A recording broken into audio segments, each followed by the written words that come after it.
Can we just make sure that the mics are unmuted? There we go. Just do this one. Okay. Good morning. Good morning. Um, I have to start. So when I think about the phrase "where faith meets healing," I am reminded that God loves every part of us. So, that means He deeply cares about our spiritual needs, our emotional needs, our physical well being, all of that. And healing, I think in the church community, we often think of healing as some type of perfection in the absence of illness. But when I think about that in regards to mental health and our emotional health, I also think that healing is not necessarily the absence of pain, but it's growth towards wholeness. It's growth towards learning how to move forward. There's many examples in the Bible of people who dealt with struggles and pain throughout their life and their entire record in the Bible.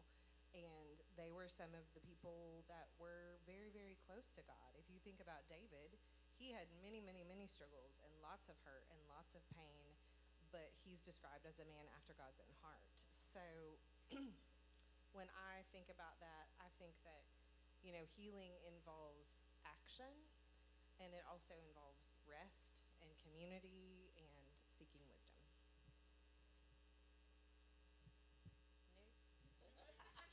Oh, yes. Good Come on morning. down the line. Good morning.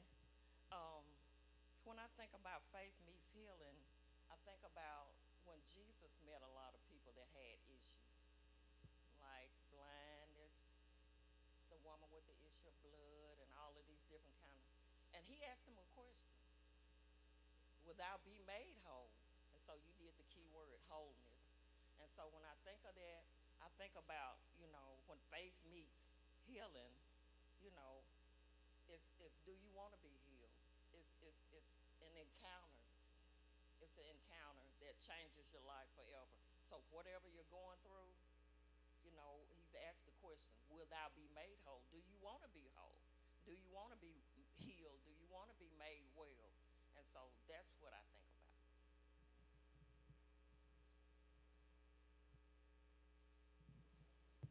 Okay. Both of y'all touched on what I was going with it too, especially the whole part of it. And when I think about the faith part, is it? It's just a little feedback. That's okay. But when I think about where faith meets healing, I look at my spiritual devotion as well, because a lot of times when I think of my mental health, there are different categories that people don't understand when it comes to mental health. But if I break it down into my physical, that's looking at my body. Where am I feeling I need healing there? So a lot of times that looks like I can touch it, I can see it. So therefore, I know what I can do. If I'm having back pain, I'm gonna take something for it. Well, when you look at it spiritually, a lot of times we end up lacking in something, and we miss that connection in some space, some form, some fashion. So I think about, you have to do that spiritual check-in with yourself, you know, and this is where that spiritual journey for healing can begin. You have to be able to understand where you are and meet yourself at that space spiritually, and ask for that guidance that you need to be made whole. A lot of things that are tangible, we know exactly what to do, but what do we do when we can't touch it? We Okay. can't feel it. We can't put our finger on what it is. A lot of times that's when we go looking for those answers, and a lot of times we do find that on that journey with God. So when I think about that, where faith meets healing, that's where I am when it comes to that spiritual connection, making sure that I'm okay, and able to heal myself in those spaces. Good morning. And for me, when I thought about where faith meets healing, I think I did hear the word earlier, is rest. Because in so many situations, we want to be able to do something about our problems immediately. We are in a generation of where we want a quick fix. We don't want these problems. And the world tells us, oh, you can do this, you can do that, you can do that. But for me, in the aspect in what we're talking about where faith meets healing is absolutely rest when you cannot do anything. And during those times where you're resting, you actually can be restored.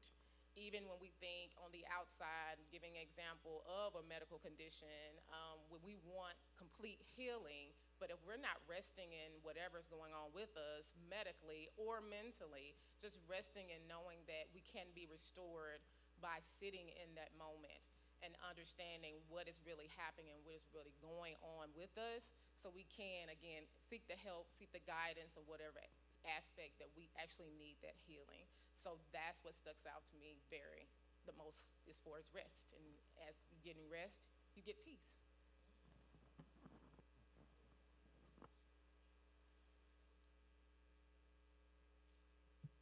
Good morning. So I kind of don't even want to answer now after all of them because they had some really great responses. So I'm going to say ditto to everything that they said, right? And then I'm going to add just a little bit to that. So when I think about where faith meets healing, I specifically just think about healing being this journey, right? And you're trusting God, you're trusting Jesus to help you through that journey. And so that's where the two intersect. We're talking about Jesus and therapy today. I think if you're trying to just do things in your own strength, right, or you're just relying on, those tangible things that you can do, right, like, reading your Bible, praying, or taking medication, or whatever the case may be, and you do that without God, that's what's missing. And so I think that's my answer right now, y'all. I gotta get warmed up, but yeah. All righty then. Well, since you got the mic, we're gonna keep you warmed up, all right? So you all touched on so many things, and I love the way that you all were able collectively in your own different way, how you all were able to associate some of the things that we may have challenges with on a physical standpoint may also impact us on a mental standpoint. So when we're talking about healing, we're talking about how good it is to be on that journey, as we phrased it. Why do you think conversations about mental health have historically been so difficult when it comes to church spaces, just as a whole? Because it seems like if we know that healing has all of these perks and all these benefits, why is it hard in a place that we're supposed to be vulnerable and transparent and be ready for those moments to happen, or those encounters, as it was phrased, I think, earlier? Why do you think it's so difficult to have those conversations in these safe spaces? I know that was deep. So, you know, thinking about that, and thinking about just the history that goes with the church, right? If we date that back to slavery, like, I'm not trying to make it a race thing or anything, but if we go back to that, sometimes that's all that we had, right? All we could do is pray. All we could do is, praise and worship God, right?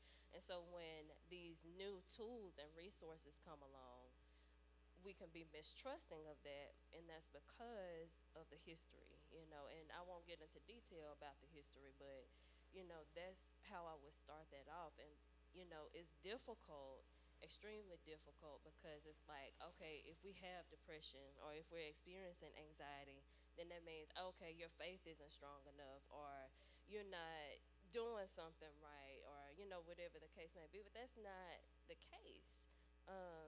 And so that's me starting us off. Okay, somebody else jump in, please. And feel free to jump in at any time. It's not in any particular order. I definitely can say it's just in agreement with Jasmine. Definitely, I would say the stigma, right, around just what mental health is. I think there's a lack of understanding and a lack of wanting to know as well. I think sometimes we get so stuck in what's tradition, or what my mama said, or what my grandmama said, or even relying on your mom or your dad's or your grandmother's prayers, and not knowing what you need to be doing for yourself. I think we miss the mark when we when we don't communicate, or when we don't try to seek the understanding. Looking at my notes here because there was a little bit more I was supposed to put in here. But then also too, just being resistant. I think that some of us are very aware when we are struggling, when we are having challenges. And sometimes, and not in every situation, where we literally think that we can kind of just pray everything away. And sometimes there are things in life that we will have to be challenged with for the rest of our lives. So, how do we live an abundant life based on this challenge that we may have to actually wrestle with the rest of our lives? And so I think when we don't want to look at it from that perspective, we just kind of get lost in the tumbleweeds here, and so to speak. And that's kind of my take on it. Oh, she waiting on you. Go ahead. That's fine. Kind of how you started is where I started with mine too, because it is very common that, my grandma would always tell me, like, always seek God, let him be the answers to whatever you need. And a lot of us are still working on grandma prayers, but it skips sometimes. So what if I'm working on grandma prayers, but I have a child who's coming along, and grandma ain't been able to pray for her yet. So now I have to show her how to do that, how to remember that it's okay to be able to use the tools that you need, like prayer, like being able to spend time in your Bible. I have to show her this method because a lot of times it skips generations, and we don't want that to happen. But also within our community, we're very built on strength. Strength is a big thing for us. And like you said earlier, a lot of times when we say that we just can't take it to God and it don't help and stuff like that, it's just like my faith ain't where it need to be. But that's not the case. Because sometimes, yes, you must have faith, even just the size of a mustard seed. But what do you do when you don't have the tools you need, to actually work through those situations? And that's where I feel the church must be able to step in and say, hey, we do have some resources that you can use. Yes, call on God, call out his name, seek him, but here are some things as well. And now we start to bridge that gap between church and mental health. Exactly. And that's where we have to be able to put ourselves in those spaces of really connecting the two. But that's my input. Wonderful. I was just reminded, way back in the day, I'm almost 60, so it's coming You up look good, growing up in girl. church. Thank You look good. But coming up growing up in the church, mental health was not the thing. Yeah. Now, I don't know if mental health professionals that I'm up here with now, I mean, I haven't done the history of when it came to play, but we did not seek mental health. We did not know. We didn't know the such thing as mental health. It wasn't a label back then. We went to the pastor for guidance. We went, like grandma, call on Jesus. Mom, call on Jesus. So all of this didn't come to play. Now, I don't know when it was established. Y'all know what year or whatever. Mental health, don't know. But I can Google it if you want. please do. I will. Because it wasn't back in my day. You was either the devil is after you. God is trying to tell you something. Either one of those two. But mental health was not it wasn't established in the churches. So that's my play on it.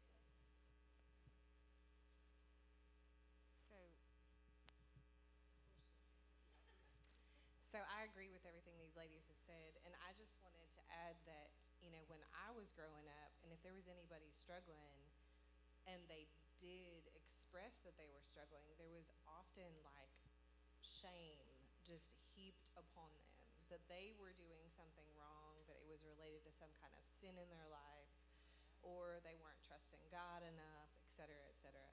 And I think I want to believe that that came from a lack of education and understanding from the church leadership. And I think forums like this is where the healing in that and the creation of the bridge. Someone talked, Jessica, was it you? Talked about a bridge. I think that's where that can come from, because I think even now there's so much misunderstanding and so much division in that, that we have to have these kind of conversations to begin to work through that and to remove that shame so it does feel safe. So I did a slight Google, just a little bit. So I'm just gonna go off of the National Institute for Mental Health. So the landmark for that was established in the United States in 1946. It was signed into law by President Harry S. Truman. It is fundamentally changed the public policy for recognizing mental health as a national priority and paving the way for the creation of the National Institute for Mental Health. So although that was established, if we're going off of history, a lot of you all kind of tapped onto it. Everybody kind of depended on what resources they were easily able to get to. And depending on whatever that diverse background was, you may have not had any knowledge that even it exists. So you went off of what you knew. You went off of what history showed you. Well, if grandmama dealt with it this way, then this is how I'm going to deal with it. Well, if mama dealt with it this way, then I'm going to deal with it this way. So a lot of the things that we have done when it comes to mental health, I can even think of a conversation I had with my grandmother before she passed. We had a family member who was special needs, and when it was outside of her control, she would just send him up north to be with family members that may have had more resources available. And so a lot of family members did that. Even depending on if you had resources, you may have taken them to some type of mental health facility. We've seen in history where there was a lot that was going on in asylums, and sometimes you didn't really have the best staff. You just had whoever was available to tend to the need. So mental health has been around for so long. I think this is just one of those moments where I think it was mentioned where, us doing this is already a step in the right direction, just opening up that bridge for someone to cross and address those matters. I kind of wanted to start this question off to Dr. Dawes. So when we're talking about spiritual struggles, I know I'm just picking on y'all. But, oh no, don't worry, I'm a popcorn all of y'all. Get ready now. But I wanted to kind of tap in on something because you mentioned something in your response when we're talking about faith and mental health. How do we distinguish between a spiritual struggle and mental health challenges? Because I think sometimes people are battling with so many things from trauma that they've experienced that in their mind, because of history, they come to church and they may come asking for deliverance, or may come asking for healing, or ask to speak with the pastor.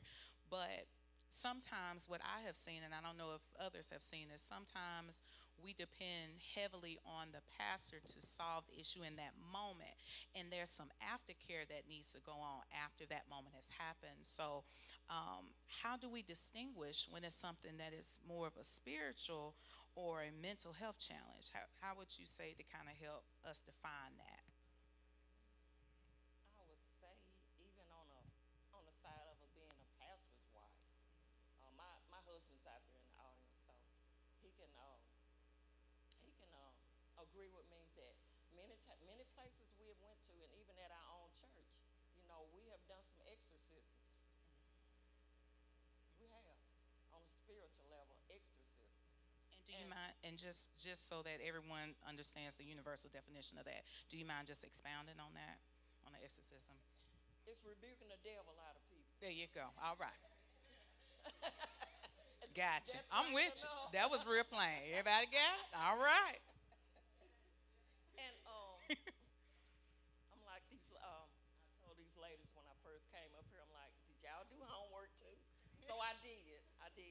I'm reminded of Mark chapter 5 when the lunatic, he had an encounter with Jesus and how he was in the tomb day and night, screaming and hollering and cutting himself with the stones and all of this going on. All right, we still have that kind of issue today. And That's some right. people, we do. And so it's more of a spiritual level instead of like the traditional, oh, she just needs some help. Make an appointment with a counselor. So it's much deeper. Some things are much deeper. And so with that being said, I would say, and like I always kind of share with my husband out there too, we definitely need spiritual discernment Yeah. these days. So we can really tell the different, know the different, that it's more of a deeper issue instead of, you just need an appointment at Communicare Life Course somewhere, but it's more of a deeper issue. And so I would, kind of separate that from a spiritual instead of a traditional level. And I like the way you put it. You did. You answered it. You answered. I feel like she answered it. Y'all feel the same thing? Okay then. So you did real good. But I appreciate the fact that you helped us understand there is a difference when it comes to a spiritual battle and a physical battle. And sometimes because you're in that spiritual battle, it may impact you on a physical aspect because we talk about cutting. So this is not a new age thing that's happening. This is something that is biblically tracked. So you may be battling with some things and now it's making you want to have some thoughts of harming yourself. So when we talk about self-harm, we're talking about all these things and how we can utilize the church as a gateway when it comes to therapy. If you don't mind, Dr. Billings, do you mind just kind of talking about, there's a topic we talk about when it comes to Christian counseling and traditional therapy. So can therapy and faith work hand to hand instead of competing with it? Is that possible? The short answer is yes. Okay. So just a little bit of my background. So my undergrad was at Evangel University, which is an Assembly of God liberal arts school. So in the social work department, we were kind of the black sheep because, people think of social workers as being kind of liberal and out there and, oh, we want to do this mental health stuff. But that's where I first learned about the integration of faith and therapy and treating people's needs. Also, in my work, I have never worked as a Christian counselor. I've done a lot of work in the government. I spent a decade at the Department of Veterans Affairs. And obviously, in the federal government, we cannot advertise that we are Christians. That's right. That's right. However, every day before I saw my clients, and I had a lot of them, I would pray and ask God to use me. And when the door opened and they would mention something about their own faith or ask me about mine, that allowed me the opportunity to integrate my own personal faith along with the extensive training that I've had in mental health. Also, specific to the VA, I met with a lot of individuals who had experienced a lot of moral injury because of their time in combat and some of the things that they had to deal with. And I really do believe that the Lord used me to help create a safe place for them to talk through that and to talk about how, to use biblical references, to talk about the love of God, and to help those folks work through their own spiritual struggles because of the things that they had to do in their military service. Also, I spent a good portion of time in K-12 education, and that's another place that we cannot advertise that we love Jesus. But I think as Christians, we are called to be like Jesus, and that is often a bigger ministry than to people who are hurting than coming from a Christian counseling perspective. I think actions speak very, very loudly, and that can also open the door to helping people and meeting their needs and letting Jesus meet their needs. Awesome. Very well said. And with it. I'm sorry, y'all. I am hot. I don't know what's going on, but we're going to keep on going. I need healing with a fan. All right. So, so when you were just talking about it, and I'm glad that you expound on, because people say, well, I take Jesus everywhere I go, but there are some spaces that we have some limitations. But I love the fact that you expound on when that door open though, I can go. So I love the fact that you're truly staying true to your faith and your stand, but also still trying to honor the mission and the values of the agency in which you serve. Um, what I wanted to touch on, and I would love for Ms. White to touch on this, um, when it comes to the statement, if you just had more faith, you wouldn't be struggling. Because we hear that. We hear that a lot. But how do you respond to that statement? If you just had more faith, you wouldn't be struggling. You would pick me, wouldn't you? I But- did. Um, Oh, thank you for healing. Oh, anybody need a hand? Of course, I probably personally can go on a tangent with that, but I won't. But I think when that question was posed to us, my thought instantly was struggling is a human experience and not a sign of weak faith. That's right. And I also would question if you're questioning me in that way, how can you judge someone's level of faith based on what they're going through? Come on. You cannot compare that. There's no way in the world you can compare that. And every story, and we kind of talked about, and I'm always reminded about David.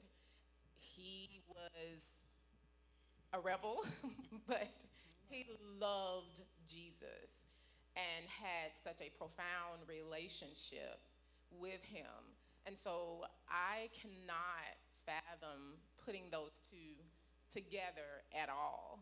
And just from a mental health perspective, if someone did come and talk about that and open that door, like Dr. Holly talked about, I would definitely share and would want them to talk to me more about where is that coming from and how can they make sense of their own level of faith and where they would want to go and not force that upon them. Hopefully that answered your question. Oh, that was good. That was good there. Could I add to that? Of real quick? course. Yes, go ahead. Okay, because in my homework, I wanted to find an example in the word because, it's the truth. And I went back and in 1 Kings, when Elijah went up against the prophets of Baal, and he called down the fire, and then right after that, is when the rain came and he ran. And then right after that, Elijah goes and he lays down under a tree. I was like, oh Lord, just kill me. I'm done. So right after this man that has experienced two incredibly miraculous, only supernatural experiences, he turns to despair. And so if you think about that, and if it is somebody that claims to love the Lord and believe the word of God, then them saying, why are you struggling if you just don't have more faith? Well, Elijah had all this faith and saw the Lord come down, and he was in despair. And the Lord did not hurt him. He comforted him. He helped him sleep. He brought him a snack. Snack. And then he gave him strength, and he was able to go again. And so, I've heard those things. I've heard them from, my family and friends and people that I love dearly, but it just doesn't align with the Word of God. I want to add to that also. Yeah. So, the example that I was thinking about when it comes to like us struggling and thinking, okay, are we not having enough faith or not? I think about Paul. And so, if y'all remember, he was like, "Oh, like, please remove this thorn from my flesh," right?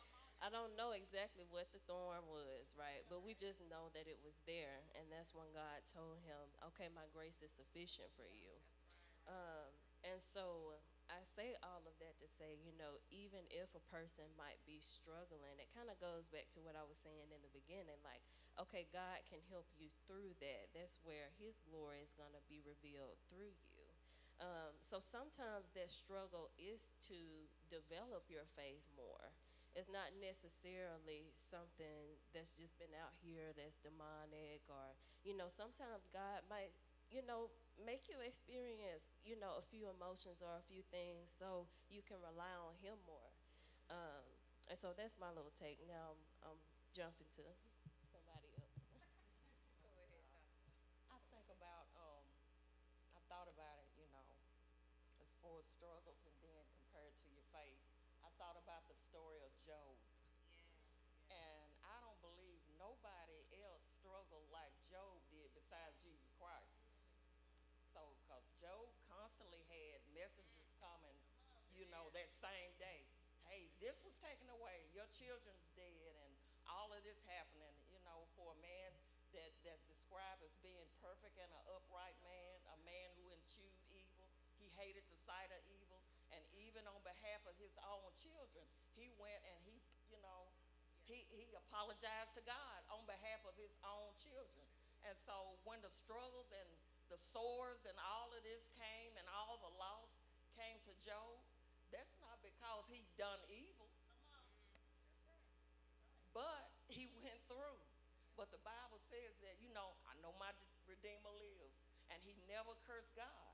And so all of that with him holding out, it's not because of anything that he done wrong, but he held out. And so he was repaid what? Double. And so it's not because of what you do always. It's life. And that's why I got my segment now. Life happens to all of us. And life is not just one battle. Life is a series of things that happens. And you can't just say that, okay, everything is going to be all right, because day to day we live, by what we can, trusting God. But when that moment comes, like, what if you lost a husband in a car wreck or certain thing?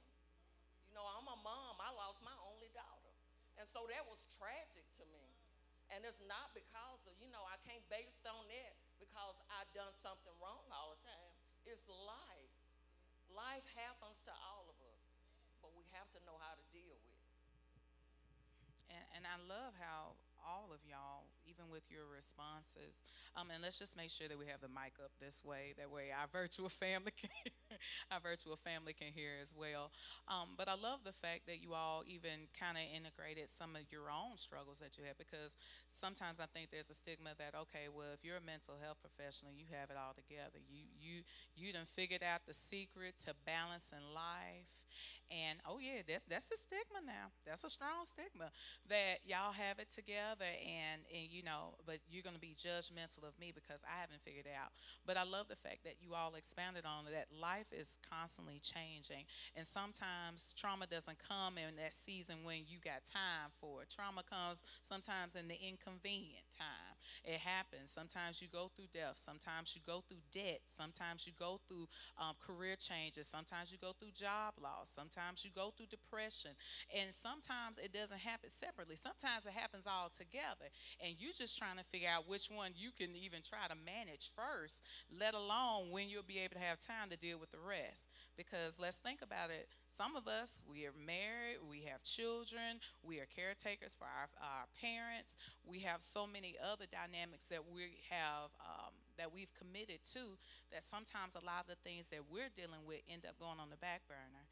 And so, with that being said, Ms. Harris, I would love for you to kind of touch on when these moments happen and they're presented in the church setting. How should churches respond to someone who shares experiences when it comes to depression and anxiety and abuse or even suicidal thoughts? Because we know sometimes things are addressed on the spiritual aspect because they think, okay, it's church, so I'm going to get a spiritual response. But sometimes we need a little bit more. So, how should the church really be responding to those kind of concerns? Get right there. Now, hold it on up. Now, you got it. Okay. What I have is honestly is what I would want to receive. So my answer is really dependent on that. But if I was going through a lot and I needed some help from my church, I would want to be received with openness first and foremost, That's and right. understanding. That's right. I want to be embraced and not looked or judged upon. And a lot of times that's what most people are fearful of, because I have to come up and I have to present myself in this vulnerable space. And it's hard for me to even present vulnerability so easily. Right. So now I have to do this and humble myself enough to say, hey, I'm struggling. I need help. I need you to pray for me. I need you to listen. I need you to be my leaning post just for a little bit. And so I will want to be received with openness, understanding, and of course asking for guidance, not just I know ultimately God is the one tool that I could pull out of my pocket at any moment in time. Right. But sometimes I need somebody else to help me do that, because sometimes I don't have that strength. So I need you to hold me accountable to something. But I want you to hold it with that accountability, but do it with love, so that I know that even every action after that, I don't have to feel like, oh, well, they just doing this just because, but they talking about me and I hear them talking behind my back and stuff. But we don't want that. We're supposed to be received with open arms. Allow that moment of not just expression, but embracement and encouragement, and mean it genuinely. And I think a lot of times that genuine part is where a lot of people disconnect, because I don't want someone to, as my father would say, don't come praying over me if you don't know what you're praying about. If you don't have a foundation for, your faith, like in that last question, well, I had questioned the question. I was like, well, is faith your only tool? Is that the only tool you got? You know? So it's like you need more than that. You want to have more than that when we try to explore these vulnerable space of saying, I need help. I need somebody to lean on. I need the church to be receptive of what I'm going through without putting me in a worse space than what I came to you in. And so that's pretty much what I got for that. That was good. And like even when you were talking about it, it kind of just makes me think about like even from a Christian standpoint, and I'll just use this for an example. Like, okay, our faith, our core is we believe in God, we believe in Jesus, and that's the foundation. But when it comes to our resources, our reinforcement, that's the word. So it's kind of like, when you're thinking about that, like, okay, well, yeah, our church, they may help us identify that there's a problem, but after church has ended, after everybody went home, after the spiritual high done faded, what resource are you utilizing when you up at midnight and the devil is playing with your mind and playing with your thoughts? Do you lean to your word, or you just wait until Sunday to get a fix? Because that's what a lot of people are doing. And if we're being transparent, that's what a lot of people are doing. So I love the fact that you said, okay, do you just have faith just alone? Because sometimes your belief, sometimes your strong mind in your core will weaken because situations start to pile up. And so, Ms. Carter, if you don't mind, I would love for you to also touch on how can we recognize when someone just needs professional help rather than just encouragement. Because I think sometimes, just to kind of go off of that previous question, I think sometimes we say, well, it's gonna work out. It's gonna be okay. I've been through it too. And we stay on that, and we really don't want to kind of delve into it, because sometimes maybe we still trying to heal and we don't want to be vulnerable, because I think even from a leadership standpoint, sometimes leaders, we operate in this mindset like, okay, they see us as the expert. So if we show some vulnerability, then they're gonna be like, well, I'm gonna start to kind of question where they stand at on certain things. So, and it happens. It happens a lot. So, how do we know and recognize when it's really professional help that they're needing and not just a pat on the back that it's gonna be okay, or some tissue, or just rubbing them on the back and saying it's all right, babe? Like, when do we know it's really professional help that is needed? Okay, yes, for sure. Before I answer that, I want to go back to what you just said. Uh oh. Previously. Just before that, no, Oh, it's okay. really Go ahead. quick, yeah. If it was good, go Um, ahead. yeah, it was good. So I was just thinking, we talk about self-disclosure, right? And, sharing things when it's appropriate for our clients. And so if there is some struggle that maybe you've been through, sometimes there's power in your testimony.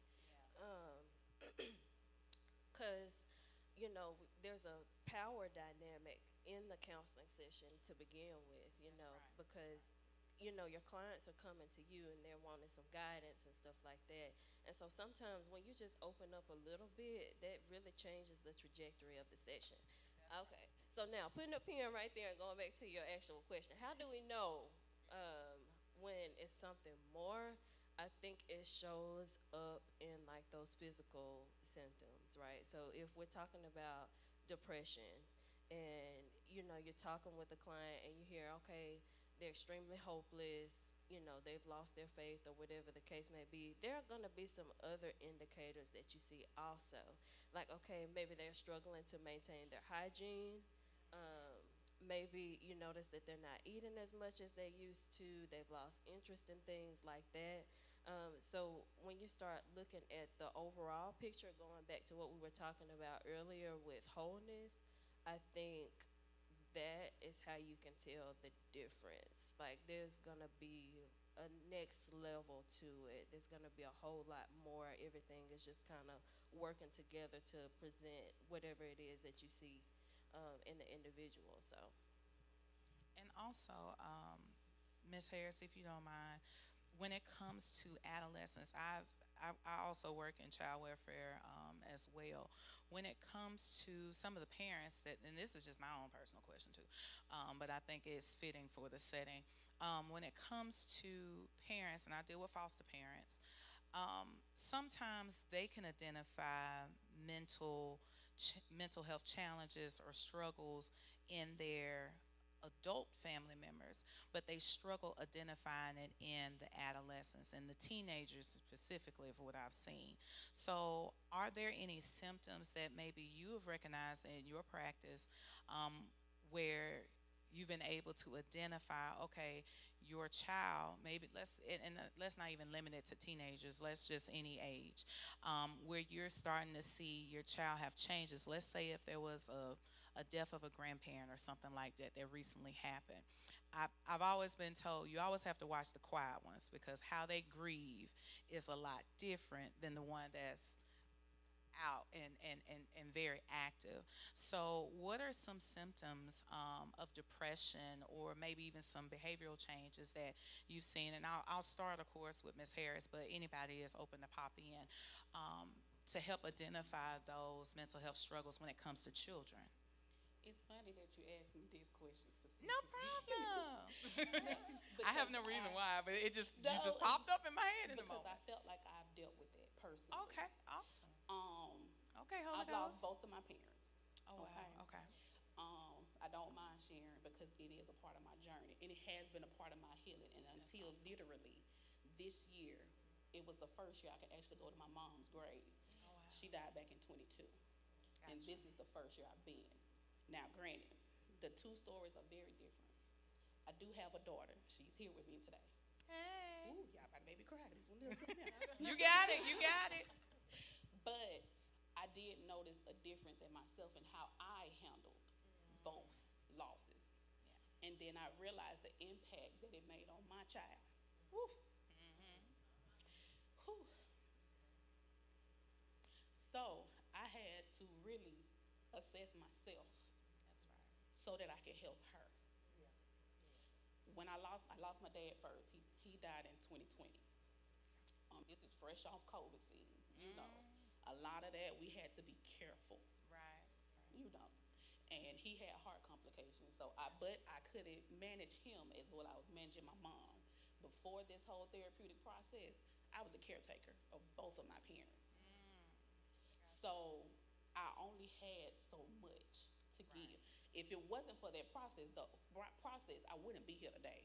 Come on. I guarantee you, I would not be here if I didn't go through what I went through with them. And this is why mental health is important to me. That's right. Because during that time, I lost myself. I disconnected from so much. I disconnected from being a parent. I was doing what I needed to do to take care of my mom, made sure they had food, and I go get back into bed. So I really was not functioning at a level as a parent as I should have been. During the loss of my father, I handled it wrong in trying to relay it with my daughter. And from that day, it felt like her emotional disconnectedness, it was just transferred from me because I disconnected from that loss and she disconnected, even though these are two of her favorite people in the whole world. She loved them. They spoiled her. I started to see emotional outbursts. I started to see changes in behavior. I started to see anger in ways I've never seen it before. I started to see even friendships that she was trying to build. It was just like they weren't going the way that they should.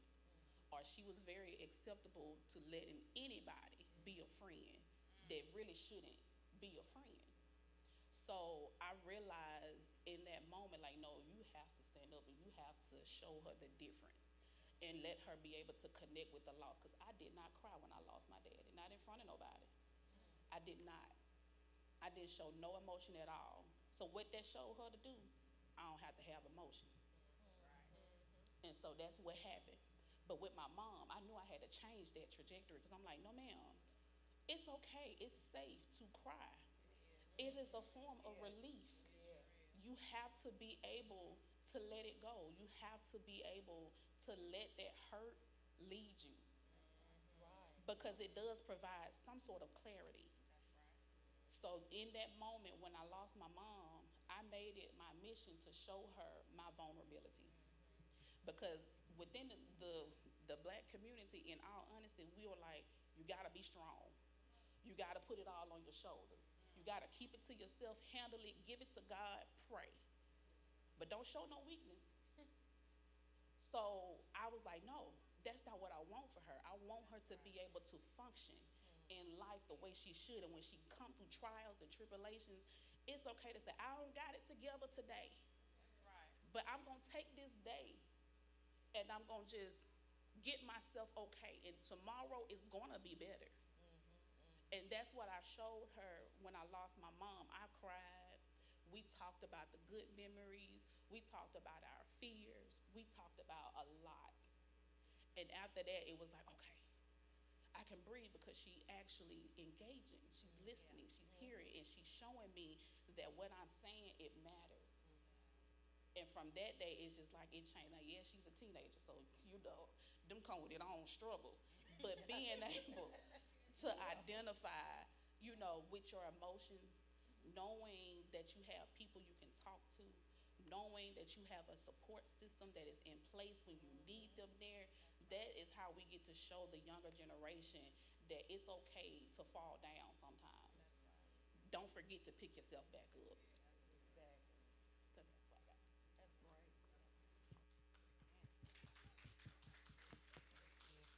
All right, let's reset the room. Everybody take a deep breath. Let's let it out. That was good. That was good. See, sometimes you have to have that moment. I love this setting because it reminds us that we're all human. Doesn't matter where you're sitting in this room, we're all human. We all go through things and we all manage it and handle it differently. So let's take one more deep breath. Release it out. That was good. Did anybody else have any other symptoms that they may have seen in adolescence that we want to kind of help some of our parents in the room with? So I'm I'm sitting here and I am thinking about a few things, and um, I think, as you mentioned, watching out for the quiet ones, but also the ones that are acting out, the ones that are yelling, the ones that are struggling in school, struggling at home, the ones that you see a drastic change in their behavior. Um, that's usually just a symptom. All behavior is communication, and um, one thing, in the church community and in the school community that I think we have struggled sometimes is what to do when children or adolescents report abuse. Yeah. And I think in that, creating a safe place for that, for allowing kids to report what's going on and believing them and getting them to the right people that can follow up on that is really important. I know some situations where the church did not do a good job of that, and that those broke my heart. Um, so, in all of this, regardless of what is happening, I think, as all of you have touched on, Jasmine and Jessica, creating safety and openness and allowing people to come with what they have and receiving that. I don't think any pastor, any lay counselor, anybody is expected to fix any of that. That's right. That's why we're all here together, because it is a community. So I don't want anybody to feel like they have to fix it or carry it on their own. And it is okay, as a mental health professional, it is okay as a pastor to say, I don't know what to do with that, but I'm gonna find out.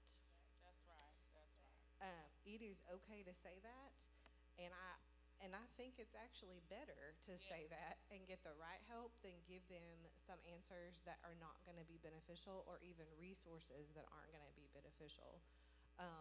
And making sure that there is follow up and connection with the right folks. Well said, definitely. Now, Dr. Doss, I wanted to present this question to you. Um, Operating as a leader in ministry, um, there are times that we as leaders, I don't know why I'm picking on you. It must be you're just cute. Maybe that's what it is. I don't know. You just look nice. Go ahead. But no. But I mention that because you hold a very out in the open position, as a support, of course, to your husband. Um, and sometimes leaders will come to you outside of just members that are coming, that may have their own struggles, may have their own battles that they're trying to manage and navigate while also leading. I hear a lot of statements like, make sure you're not bleeding on your congregation, making sure you're not, you can heal, you can be transparent in these moments, but make sure you're not allowing yourself to get overwhelmed. And so I wanted to present the question, how do you support loved ones struggling with mental illness without you yourself becoming overwhelmed? How do you, as a leader, from a leader standpoint, I would say? First of all, build myself up. I have to Yeah. be strengthened in God before I can actually consider helping somebody else. So, um, if that being said, because I think you mentioned, you have to be careful how we come before people, because you can actually do more harm than help. Just admit that I can't do that. I can't help. I don't have what it takes. That's why we have to reach out sometimes to the community, do referrals. God has people for that, As being leaders, we're not, my husband always say, I'm not the Superman. That's right. I'm not Superman now. That's right. I have some answers, but if I can't help you, I'm gonna kind of reach out to somewhere else. That's why God has these angels up here to do what, and that's why we're all designed to be helpers to one another. That's what I'm trying to tell you. We're all designed to be helpers to one another. And so, with that being said, how can I support loved ones who are struggling with mental illness? I have to really develop relationships. Just because I'm a man or a woman of God don't mean that I'm sitting on my own island. Talk about it now. Now, I have to be an all-around person. We don't have to necessarily agree with everything, you know, but we can agree with some things in order to reach another goal for someone else. And so that's where the village, I believe, comes into play. Because, we don't always have our things together either, to be on the real. So with all of that being said, I would say you have to be a real person. You have to be a real person, because just, we can play this Christian all day. And I was just reading this morning, we can do this thing about acting as Christians a lot, but how we react is on another level. And so I would say just modeling, being that Christian that we all can be, and then on a professional level also, if we have the resources, see, it's even better when you can do professional and be a Christian. That's right. That's like a double take. And so, as having a loved one that's struggling with this, I would say, you provide as much support to him or her as you possibly can. That's right. And then reach out to others for referrals. That's why I'm so glad I met these young professionals today. That way, I hope y'all got a card. If they ain't, they got social media, I'm I sure. hope I got a card. But anyway, that's my take on it. Yes, definitely. And I love the fact that you expound on the importance of community. I don't know if anybody else noticed, like even during just reading their bios, and even when they first came, they all automatically kind of conjugated. They automatically conjugated, and they all sat down and kind of introduced themselves. They wanted to present themselves as an open space, even in their expertise, but even in their bios, they talked about self-care. And I thought that was so beautiful how each and every one of them expressed, like, these are things that I enjoy to do. This is things that, and also it should remind us, these are things that we also need to implement. You can have community, you can have resources, but sometimes you need those moments to yourself where you find enjoyment. Not you find enjoyment because everybody else enjoy it, but you find enjoyment in it, and it fulfills you, and it does what it needs to do for you. So I appreciate you all expressing that. And Ms. White, I wanted you to kind of touch on this. So since we talked about how when we're trying to assist people with resources, and we're talking about mental illness and making sure that we don't become overwhelmed, what does it mean to truly heal spiritually, emotionally, and mentally? Because I know there has to be a place where I always operate off the mindset of it's a choice. We choose to open up, we choose to close off, we choose to love, we choose to try. Sometimes we become afraid, but we choose to triumph. So when in your choosing, how do you choose to heal spiritually, to heal emotionally, to heal mentally? I definitely look at, first of all, knowing kind of where you are. Yeah. Jesus met us where we were. If you do not get honest with yourself about where you are spiritually, emotionally, and mentally, that's it. You can't go any farther. And just even in regards to spiritually, just really being honest where you are and where you want to be. And even if you don't know where you want to be, who is a person that is, and I'm glad you opened up our prayer and saying a safe space. Yeah. Who is really, truly safe for you? Right. Not just saying a friend that you know, but who is a friend that you know that actually has a solid foundation? And if they don't have a solid foundation, that's just somebody that you're just talking to, hanging out, girl, what's up, kind of thing, but someone that has a solid foundation so you can glean from spiritually, right? And be able to ask for guidance. But also emotionally. We are emotional creatures, and we have to be aware of how are we handling things day to day, and how are we showing up in different places. We are different coming to church. We're different coming to work. We're different at home with our family and friends. So even assessing your own emotions and how you are in all those spaces. And if it's not the same, we need to be checking that. We literally need to be checking that, because somewhere you are dealing with some issues that really need to come to the surface. Yes, we can be different how we present. Yes, we are professionals, and we want to make sure we are sharing information that is factual, but at the same time, I still should be able to get on your level and talk to you on how you feel. You still should be able to see me as a human being just like you, okay? And then lastly, mentally, where are we? I definitely say, and thank you, Jessica, for sharing your story. We all have a story, and I have some trauma that I have experienced myself, and I literally had to check out. I had to check out and be real with myself. And when I say check out, I wasn't doing counseling.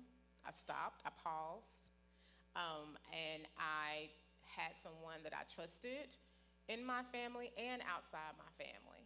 Because sometimes in your family, you can tell your family that, but they still want you to cook, clean, do whatever. And that doesn't really mean checking out. You need to really, truly assess where you are in all those areas and get the support that you need and actually take time. And we say we don't have time. Time is all you got when it relates to your life. That's all you got. That's all we have. And if you don't take an invested interest in yourself, no one else will. The church won't do it. Your family won't do it. Your best friend definitely won't do it. You actually have to see in all those areas what's needed for you. Did I answer your question? It did. So before we take our break, I wanted to open the floor if there's any questions or any feedback. The floor is yours. The floor is yours. Okay, we have a question. They're going to bring you a mic right quick. Thank y'all so much for being here today.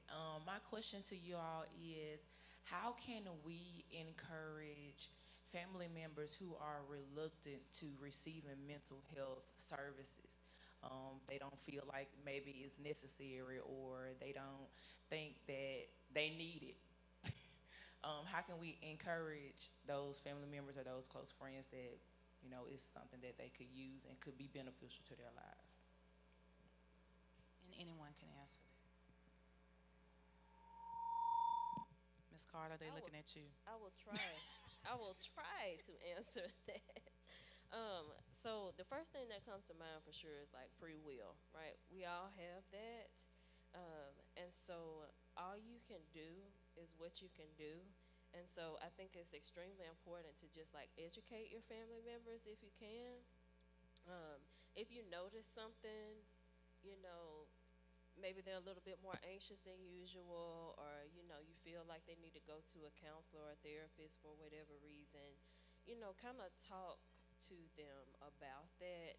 Not necessarily just jumping off the bat and saying, okay, you need to go see somebody, like there's something wrong. More so of like, I noticed, hey, you seem like this is bothering you a little bit more, and just kind of opening the door for that conversation. And then they might be more open to, exploring what counseling is like. I think my mom is in the audience. Y'all wave, mama, please. Hey, Mom. Okay. And so we joke around because I always just kind of, when I learn something, I just share it with her. And, she listens, and I say she's a bootleg mental health therapist now because she soaks that information up, and I promise y'all she sounds just like a counselor, right? I don't think mama needs to go to counseling for any reason, but we do have those conversations about us just sharing mental health concerns, what's going on in the community, things like that. And so I guess I went off on that little tangent to just say, hey, just open the door for that conversation. Of course, do that with compassion, do that with love. And not from a place of judgment, because as mental health professionals, we know the signs, like we know the symptoms, we know what it looks like, and it could be easy to say, like, you need to go to somebody ASAP, like you need some medication right now, stuff like that. But that's not necessarily the approach that's gonna make somebody move. So yeah, that's my answer.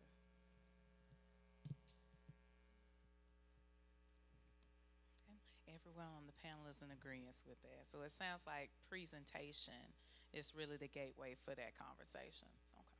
We have another question from the floor. Go ahead, Mom. Okay, now that I've been identified, I would say that I've heard several things that you all have talked about. I'm old school, like, raise your hand, ma'am. I'm old school like you. We're probably around the same age. I'm 55. And I kind of grew up where we took care of things, with our spiritualness, and so that's everything that I've heard my whole life, that we turn to God and God is going to solve this and God is going to solve that. And I do believe that He does. I even believe, so I'm so interested in coming today because there's a great connection to me, and I love the examples that you all shared of the spiritual examples in the Bible where these people struggle with mental illness. You've touched my heart this morning, and what I want to say in response to the question that was asked is that I heard personal struggle. So me as a person, that may need to seek spirit, and I feel like I do after the sister's story with her dad, because I'm still struggling with that. Myself, I lost my dad last year, and I haven't been to his gravesite. So, personal testimony is powerful, and I heard Dr. Holland mention actions and how your actions mean everything. And a person being willing to seek help themselves and share that with you. And I heard you say a strong, support family as a church and not really giving advice. I heard so many things, Lord, that's not answering your question, is it? It's feedback. I said questions and feedback, so you're more than welcome. Well, feedback, I'm in the feedback area. Church family being able to go to someone that's going to give you honest help. And I can't think of the word right now, but feeling like you can get the help that you need and it's not going to be spread abroad. Being in a safe space. That's right. So, I've been blessed so much this morning, y'all. Thank you. And as a family member, my encouragement, you gave me so many tissues. That's it. We family, honey. We family. As a family member, my daughter's actions have been the greatest influence on me. And seeing her go through the program of study that she's going through, it has been a powerful testimony. To now, I said, well, it's okay. I see mental health going from where you mentioned, Mom, that we grew up, to now, it's okay. It's okay to seek help outside of the church because sometimes that is necessary. And I'm going to be quiet, y'all, but I'm long-winded. And ma'am, like you mentioned, it goes way back. Those mental health issues have been around a long time. Yeah. And I can think of one particular aunt in my family. She's so sweet, my Aunt Minnie. My Aunt Minnie on her deathbed, y'all, she was singing praises to God and she was dying from cancer. But Aunt Minnie had something very traumatic happen to her when she was a child. She was, I guess it might have been a little something wrong, I don't know, but my mom's family lived up north. And something happened with her when she was a child, and it just kind of turned a switch. I guess, in her head. So she was always taken care of, and so you spoke to some things that I've heard of people doing. I even have a stepmom that mentioned that with this or that happened, and she was sent. So that's it's powerful. You all have said so much this morning that I can just really, it just turns off little. I mean, needs to talk. Yes, we got a Thank question. you. Thank We got you. a question or some feedback in the back. Thank you so much. Good morning. Good morning. I have also enjoyed hearing all of the information that has been presented on today. In regards to your question that you posed to the audience, what I recommend, because I'm also a mental health practitioner, so when it comes to encouraging family members or friends, or even in my practice, when someone comes to me and say, well, such and such wants to come, well, such and such needs to come, but does not want to come. And so I typically say, don't make them.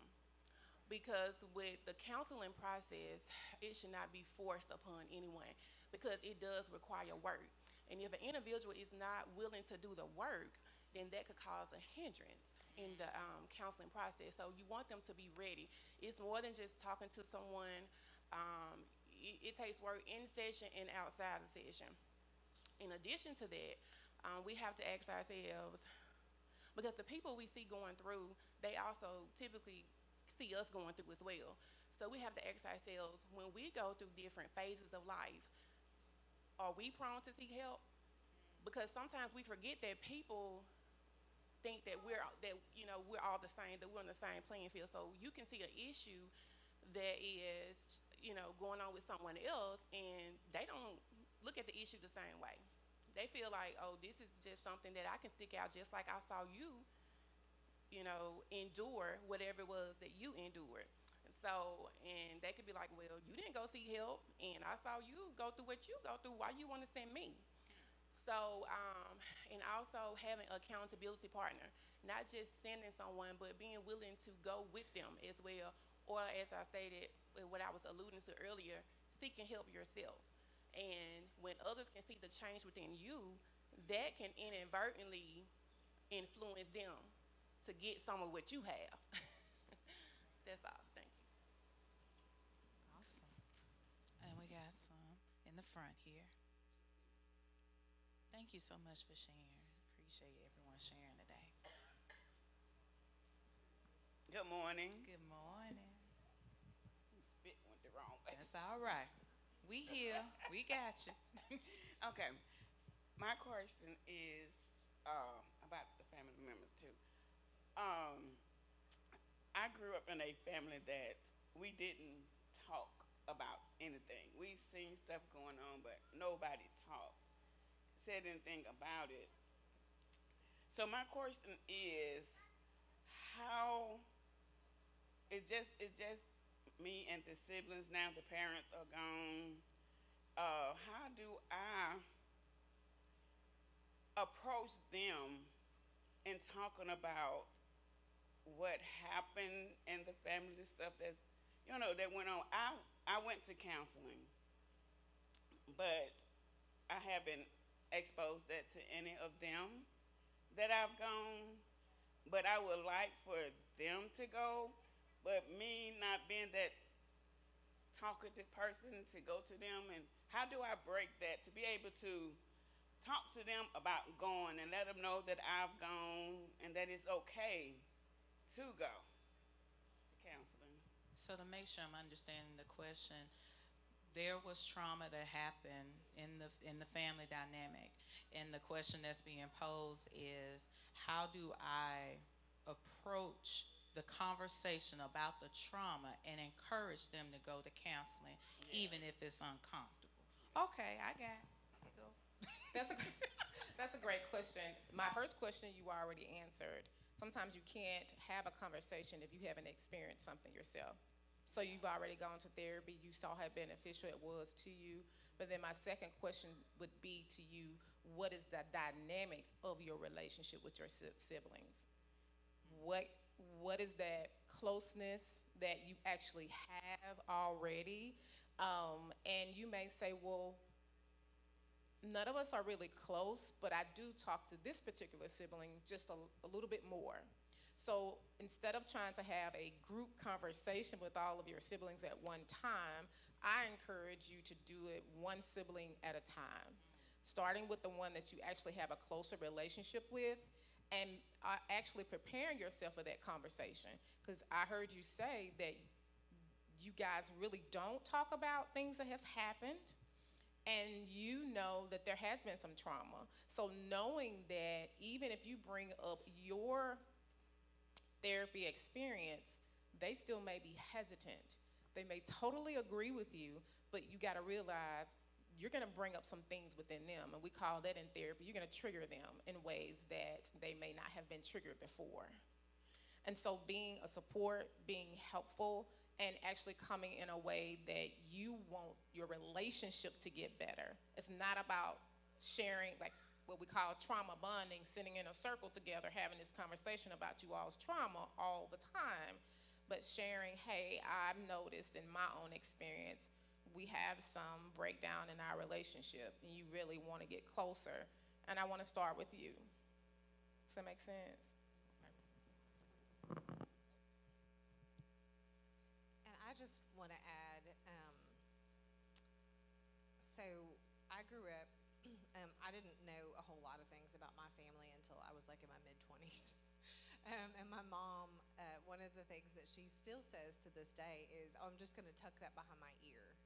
And that, just keep going and just keep pushing. But, obviously I've spent my career in the mental health field, and, I just talk about it. Jasmine was talking about it. Jasmine's sweet mom was talking about, how she's pursuing it. And the modeling of your own experience, talking about how it's benefited you, sharing, your why and seeking that can be really, really powerful. Because, over these last 20 plus years, my mom and my dad have been able to talk about, well, this makes a lot of sense now because my parents, X, Y, and Z. And there was something that I learned in my doctorate program. It was about epigenetics, and that's a, like 50-cent word. But what it is trauma is actually passed down through generations. Now, we think that is only done like through behaviors and all of that, and that is true, but it's also through our DNA. There's studies about how trauma changes our brain and how that literally is passed down through generations. So the things that we struggle with today could have started 4 or 5 plus generations ago. And so you recognizing, I don't want to keep repeating this, is stepping in and breaking that cycle. So you making that choice, you've already impacted your family without you even knowing that, because you're going to do things differently. So I think that modeling, starting to have small conversations, like Natalie said, opening those doors a little at a time, you've already started it, even by you taking that step to seek help. Because I think, when you grow up in systems that you just keep everything in the family and nobody talks about it, taking that step to get out of that and break that cycle takes a lot of courage, but you impact the generations to come.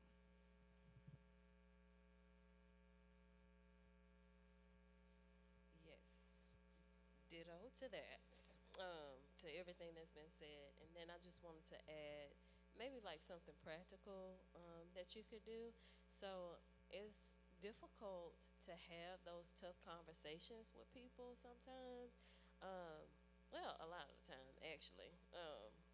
And so one thing that I encourage my clients to do is to write everything out first. Exactly what it is that you want to say, the highlights that you want to hit, the points that you want to make, and then just kindly ask that person to listen to you.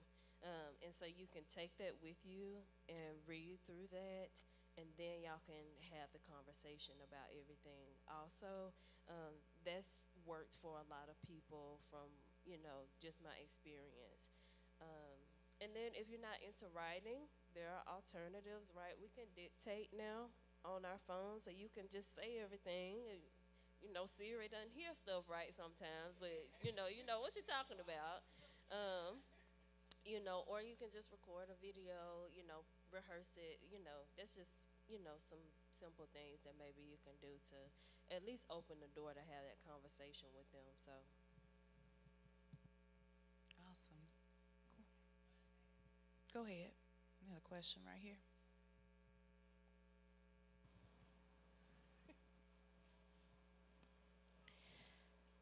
How do how do you recommend dealing with judgmental people on your mental health journey?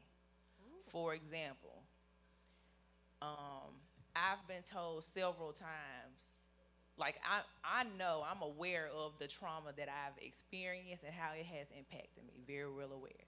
However, I'm attacked with people telling me you need help, when it came to my reaction to a thing because of the trauma that I've experienced. So, how do you recommend dealing with those people when they say things like that? Really, to me, I feel like I'm being attacked. You're saying, like, what I'm experiencing, but you saying this to further hurt me. That's what I feel like. But it could not be that. So I just want to know, how do I or we, because I can't be the only one, deal with those people who are judging the trauma that you're dealing with?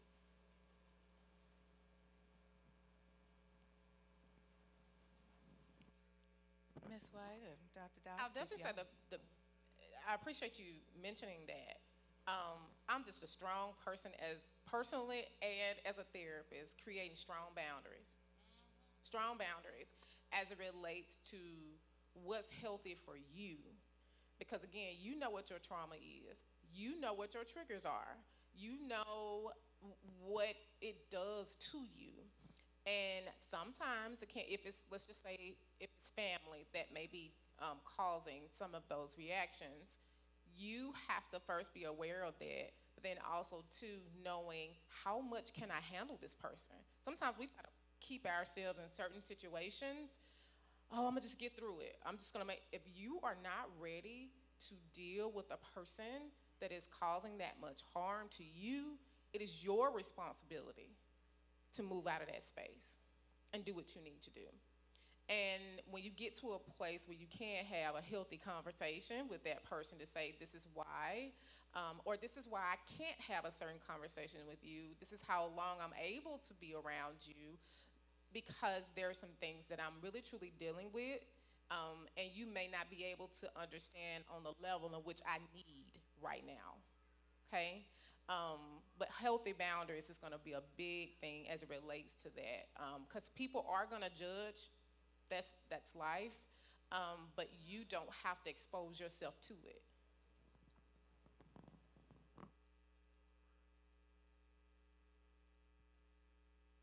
One of my biggest mottos for situations like that is control what you can, release what you can't. That's all I got. Just want to add a little bit on that. Um, when I think about like your situation, we have to put everybody actually in that category. I don't know if y'all did a research, but I'm gonna ask this question: how many seconds does it take for a person to snap? I know for me, it don't take me long. You can Google You it pick me again. on the wrong day, it be real quick. I'm just I, gonna be honest. I think the last that I checked, it took like 10 seconds. Whoosh. And we often look at people like, oh man, he's a professor, and she's a teacher, and they're well known in the community of having a good character and all this. But how did he end up shooting and killing his wife? How did that murder suicide happen? Because somebody snapped. That's right. And we're all capable of snapping. We're all capable of snapping. And so that's my take on it. We're all capable of snapping. You could do things. And I always give this this example. Me and my husband did a lot of outreach in our community, and we had this old light bus, and we would go around every Wednesday night for Bible study, and we would pick up all of these kids in the neighborhood, and it was like a 32 passenger bus, but that bus would just be full of kids. And so with me and him being the thing, I would be sitting back as the bus monitor every Wednesday, you know. And so there was these two girls, and they were so sweet. And they were just conversating, back and forth. And this really nice girl, I was bragging on her like, she's so sweet. But they was just conversating. And then all of a sudden, this girl said, well, your mama. It's just like when she said that, this girl, it's just like somebody was pushed up from the back, and she stood straight up on that bus, and she said, you don't talk about my mama. And it's just like I had to go and just literally get in between those two.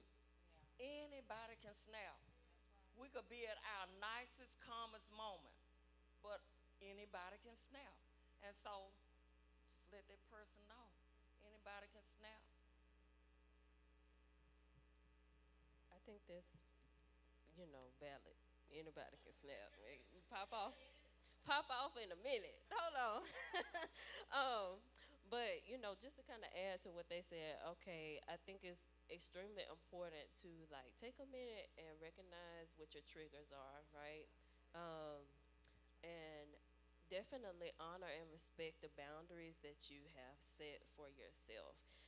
Sometimes we can get caught up in, okay, well, this is my family, like I gotta stay around them, like I'm obligated, this my mama, I can't, but you don't. You can still be respectful, and cordial without continuing to impact your mental health in that way. When something is unhealthy for you, you have to step away from it. And I think there are countless examples in the Bible about that. Jesus himself, Peter was tripping. He said, get behind me, Satan. I got a mission. I got something I got to do. You got to chill out. And so, that's what I would just add to what everybody else has said. Just honor and respect your own boundaries. Recognize your triggers. And I think, relationships are not always going to be what we want them to be. But it's a part of just kind of realizing where we are and where other people are. And this is where that prayer comes in. This is where, you focus on your realm of control. You focus on what God can do in that situation. So. Very, very true. And just to kind of piggyback off what you said, sometimes you outgrow people too. There are certain seasons that they were good for that particular season. And then when you have matured or you have healed, I'm telling you, it's like the Mario game, honey. Let me tell you something. When you done got past the level, ain't no need of going back. You got to keep going. So sometimes it is hard to break those ties, but in order for you to continue to progress, it's just like how my mom used to say, well, this plant will grow, but I'm going to have to repot it eventually. So you might be in that process where you're getting ready to repot yourself, and that person isn't ready to let you go, but you have to get to that place where you can say, okay, hey, this season has ended. I appreciate the contribution in which you gave, and know that I am here to love on you and be a resource in your time of need. But at this point in my life, I am transitioning, and it may take them time because they probably ain't used to somebody being at that level of maturity to say, I'm okay, I'm finna move on. Now, if you ready to move on, we can move on together. If not, it's good seeing you. But that may be where you're at, because I had the hugest transformation with my group of friends when I moved back home. It's been a whole year. All those people I had that were very, very close to me, I had known for over 12 years. When I tell you maybe even good 2 months, I said, okay, so this was a surface friendship. That's okay. And it was hard because I was used to the phone calls, I was used to the fellowship, I was used to the engagement. And then when that ended and I realized, oh, this friendship was situational.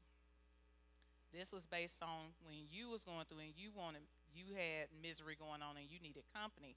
That's when you called. But now that I'm going through something, you're not able to handle the capacity of what I'm dealing with, and that's okay. So let me go ahead and find the person or the village that I need. So that might also be the case. I'm sorry. That's And really- we go. oh, Oh, I'm thank sorry. you. Oh, thank you, girl. I just have one more thing. I just Okay, have go one more ahead. thing. So I was just thinking also about like Jesus' relationship with the disciples, right? Yeah. So, you know, there were the 12, right? Mm-hmm. But when he was in Gethsemane, there were only 3 with him, Come on, talk about it. right? It was just like Peter, James, and John, maybe. Mm-hmm. Okay, when it was time for the crucifixion, Well, you know, it was only John there that he Mhm. entrusted his mother with. that's And right. so I think, you know, just kind of going along with what everybody else has said, you know, it's important to recognize when people are seasonal, and you have to recognize that people have specific roles in your life, and that's okay. Just because, you know, Jesus only had his trusted few, it didn't mean that he didn't love the other disciples any less or anything like that. He just knew, okay, these are the people that can stick around me, and there are others that can't right now. And so I think that's my only example. I just want to add to that. So That was a good example. Go ahead. I love this feedback, y'all. Come on, look at. I have a question. My granddaughter went through losing her mother at a young age, and we have a hard time trying to talk to her about it sometimes. And but she have this issue. She have friends at school, and she can meet a new person or a new friend, and they might be like she said, conversating, and that person haul off and said, "Yo, mama." I'm telling you now, they better be ready to run. Cause and the reason I asked her why she said they don't know nothing about my mama. They don't even know I don't have my mama, and that affects me too. So I understand that, but how do you help bring them down when you're emotional too? So how do you help them deal with their trauma when you're still processing through yours? Ooh, that was deep. Go ahead. I'm glad I ain't answering. I ain't got to answer that. And I think the only reason why I can answer because I can identify. I lost my mother at 17 and my father 9 months later, 9 to 10 months later, at a young age at 17. And she is extremely angry. And I'm about to surprise everybody. Anger is a healthy emotion. It is okay for her to be angry. In those moments, we don't have the answer. You don't have the answer. And when I can definitely say, I heard you say, when you're emotional, you're dealing too, share that moment with her. I don't care if you guys are crying for a whole hour. I don't care if you just holding each other for however long. That is a bond that she is going to have with you that nobody else can replace. Allowing her to have those moments where she is able to express herself, but then also to teaching her, if you can't, actually during those moments, having someone that can come in that is in a more stable place to help her after she has expressed her emotions, and then talk about, how do you want to express yourself? Do you want to show up like that in anger? Because she is dealing with it in the moment, and she really doesn't have the words. That's what that is. She does not have the words, and she doesn't have the answer, and she wants the answer. And all of us know what that answer is, right? We don't want that to happen. We want to reverse the time, right? But actually getting the support, obviously you need support, so thank you for your question.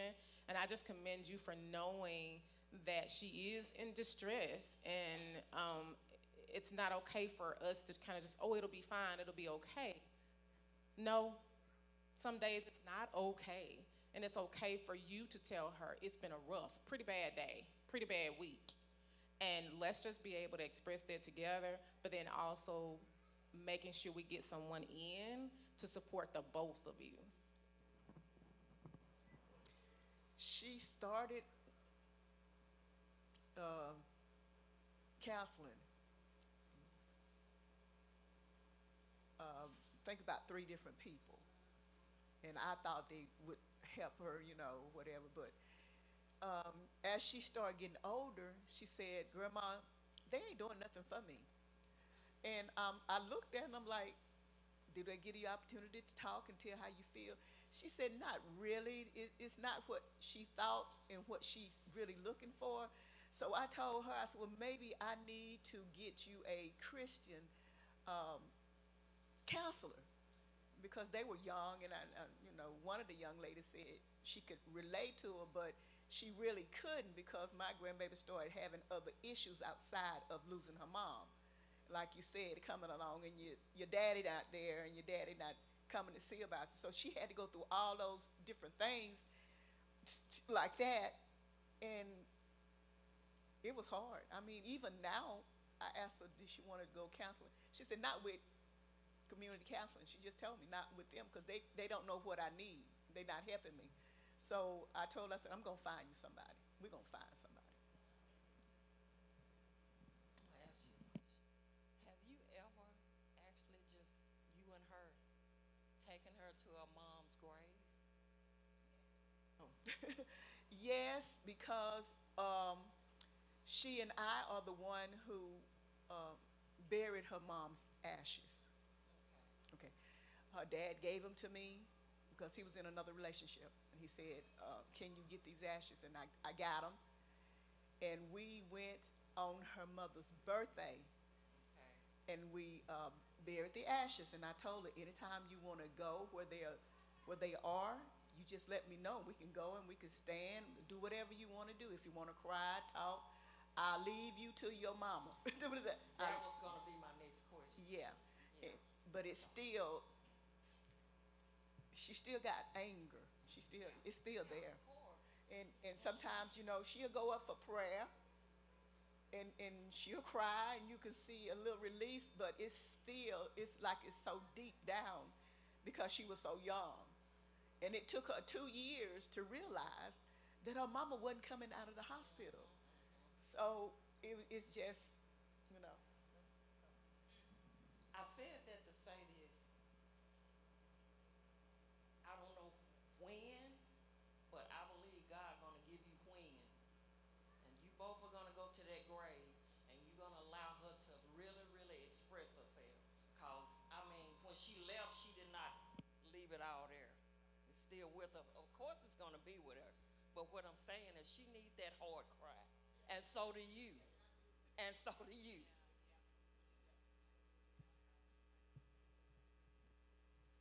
So I wanted to add that therapists are kind of like shoes. Just because they're your size doesn't mean they're a good fit. That's right.